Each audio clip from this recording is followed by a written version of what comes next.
breakfast, but you never know. Right, it's time for our topical chat, where we take a closer look at some of the stories making the headlines this morning. And joining me at the Breakfast Bar is showbiz journalist Joanna Abeyie. Thank you very much for coming in.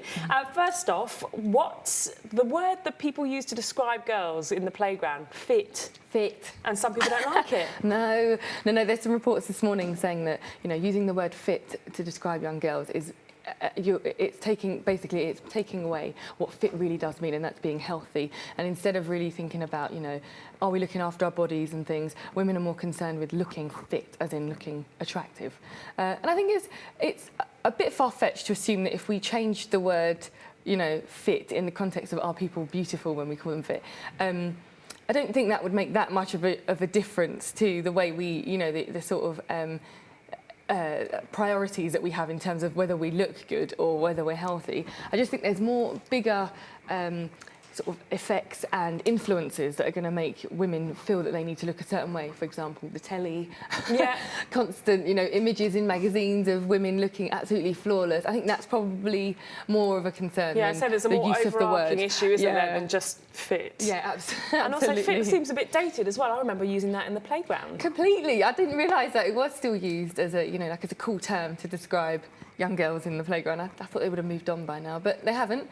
But I do think I think the point of the story is, that young girls as young as sort of 9 in primary school should be thinking about being fit and healthy and getting active, and their young boys apparently are a lot healthier and a lot more active than young girls. So I think we should be encouraging girls to pay more attention. Yeah, to get fit, as in proper fit. Proper fit. Okay. Yes.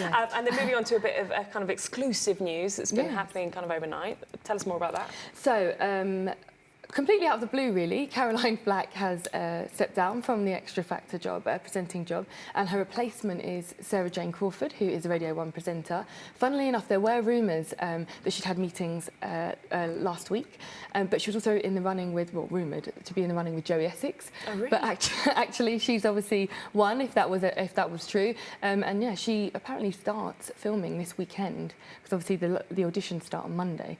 And I was actually told that she's not celebrating her new role, and instead she's going to stay very focused. Because she hasn't got long, has she? So no, she can't go wild for starting filming on Saturday. I think she's a bit nervous, but it's brilliant, I think, that we've got someone like Sarah. She's been working really hard in the background, obviously on radio and doing voiceover stuff for MTV, so it's great that she's going to be on a massive show, and hopefully it will spice up the X Factor, really. Yeah, a lot of new faces on the judging panel and the Extra Factor, so we'll wait and see. It doesn't mean it's the same old faces probably on stage you won't get through, but hey. Yeah. And then on to the World Cup, which we've been talking about all morning, and how that 4 in 10 people apparently in a recent survey simply don't care. Do you care? I do care, but I don't pay much attention to football. I just care because it's the World Cup and I'm going to get behind my country, and I'm going to be really optimistic because it's everywhere at the moment. You can see all the St George's flags everywhere.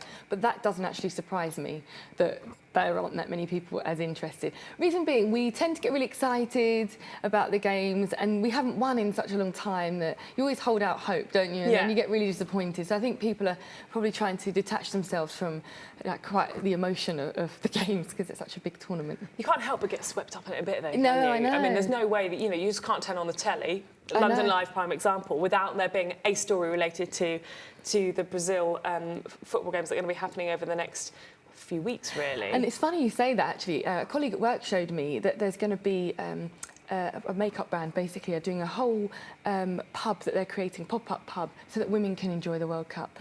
And it's apparently very pink. Lots of makeup and pink. So they're trying to include us a bit more. Especially seeing as we had a poll earlier this week where we asked if people cared about the World Cup full stop, and actually more women cared than men who took part in our poll, so we will see. Yeah, we'll see. Thank you very much, Joanna. Right, I don't want to jinx it, but it seems we're on for having another stonker of a day.